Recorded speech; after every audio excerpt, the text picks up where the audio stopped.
And we do begin tonight with the death of Pope Francis, the leader of 1.3 billion Catholics around the world, and a spiritual figure whose humility and tolerance was felt well beyond the church. Tonight, the Vatican revealing the Pope died of a stroke and heart failure, slipping into a coma just hours after his last appearance from the balcony in St. Peter's Square to celebrate Easter Sunday. During his 12 years as Pontiff, Pope Francis proved himself to be the people's Pope, reaching out to the poor, the forgotten, the people at the margins.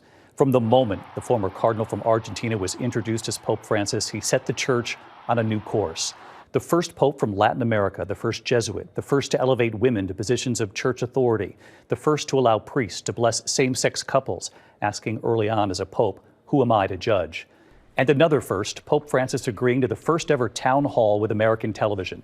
Tonight, that moment, we waited at the door inside Vatican walls and then our walk right there across the courtyard with Pope Francis. Millions would watch as the Pope took questions from Americans back here in the U.S. But it has been a remarkable 24 hours. The Pope, who had been in failing health, his battle with pneumonia in the hospital and then out, and then appearing on Easter Sunday. There was so much hope he was getting better. But then the world learning he died just hours later. Tonight here, the Pope's will now revealed, his final wishes. ABC's chief international correspondent James Longman at the Vatican tonight, leading us off. Francis kept people at the heart of his papacy, and tonight thousands flocked to the Vatican to remember him and his message of humility. His sudden death a shock, just hours after greeting the faithful for Easter.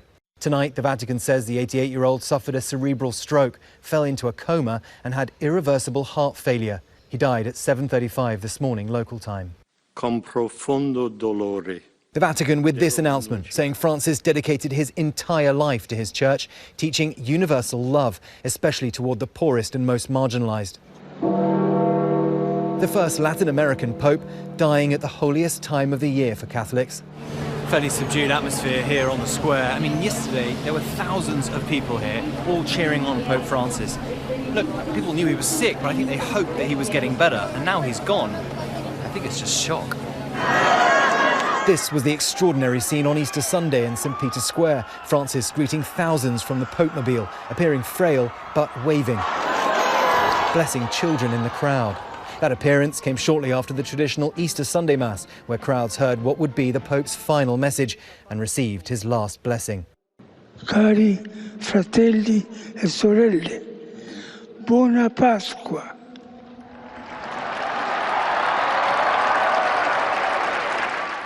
His voice just a whisper, wishing the crowd a happy Easter, his last message to the world, the same one he spent his life preaching: unity, service and compassion for society's most vulnerable. Pope Francis spent weeks in the hospital battling pneumonia in both lungs, suffering 2 emergencies that nearly killed him. But seeming to recover, he even made some appearances. Hello. So good to see you. Seen here with Vice President Vance on Easter Sunday, one of his last meetings with a world leader. I know you've not been feeling great, but it's good to see you in better health. Today, the Vice President reflected on that meeting, writing, "I was happy to see him yesterday, though he was obviously very ill. May God rest his soul." President Trump at the White House today. He's a very good man who loved the world, and he especially loved people that were having a hard time, and that's good with me. Former President Obama and First Lady Michelle, who met with the Pope at the White House in 2015, issued a joint statement saying Pope Francis was the rare leader who made us want to be better people. Tonight, cardinals are travelling to the Vatican from around the world, sealing off the official papal apartment, part of a centuries-old tradition, preparing for the Pope's funeral. And tonight, we've learned Pope Francis' final wishes, the Vatican releasing his will late today, saying he wanted to be buried at St. Mary Major Basilica. Francis saying the tomb must be in the earth, simple, without particular decoration, and with the only inscription, Franciscus. And in St. Peter's Square today, we met Scott and Betty from Nebraska. There's a lot of admiration for him. Respect. You know, I think he was one of the more progressive popes that we've had, and open to everybody and new thoughts and new ideas, and not afraid to speak to power. And so, yeah. Very positive influence. Yeah. An influence felt well beyond the church.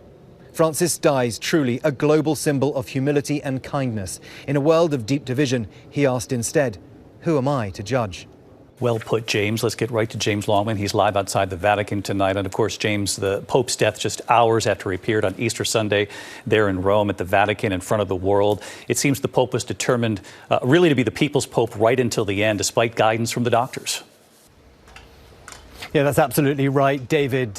He really wanted to be there for his people. He spent his last day putting the faithful first, and that really does sum up Pope Francis's papacy. Often he wanted to work against his doctor's orders. Now, of course, the Church is bracing to see who comes next. David? James Longman live in Vatican City tonight. James, our thanks to you.